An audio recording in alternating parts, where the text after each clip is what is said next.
অধ্যায় ৫ গুণিতক এবং গুণনীয়ক।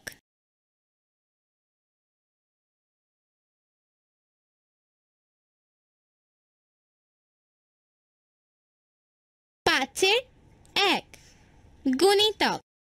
একজন শিক্ষক প্রতি শিক্ষার্থীকে ৩টি করে কাগজ দিতে চান।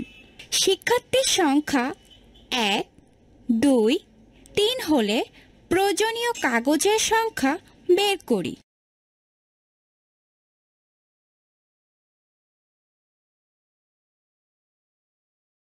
নিচের ছকের খালি ঘরগুলো পূরণ করি এবং কোন সংখ্যা বসবে তা আলোচনা করি।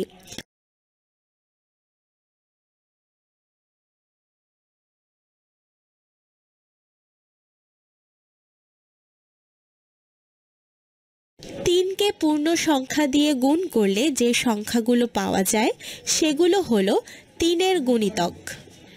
৩-এর গুণিতকগুলো ৩ দ্বারা ভাগ করলে কোনো ভাগশেষ থাকে না।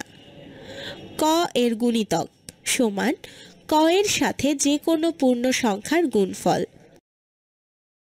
নিচের ছকের খালি ঘরগুলো পূরণ করি এবং কোন সংখ্যা বসবে তা আলোচনা করি। একজন শিক্ষক প্রতি শিক্ষার্থীকে ২টি করে কলম দিতে চান। শিক্ষার্থীর সংখ্যা ১, ২, ৩ হলে প্রয়োজনীয় কলমের সংখ্যা বের করি।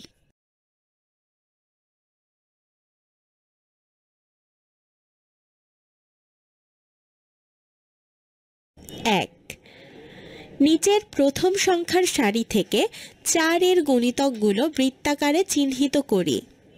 ২, নিচের দ্বিতীয় সংখ্যার সারি থেকে ৬-এর গুণিতকগুলো বৃত্তাকারে চিহ্নিত করি। ৪-এর গুণিতক, ৬-এর গুণিতক।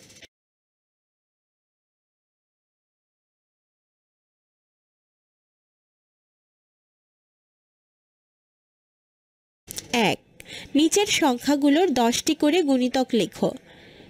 ৫, ৭, ৮, ৯।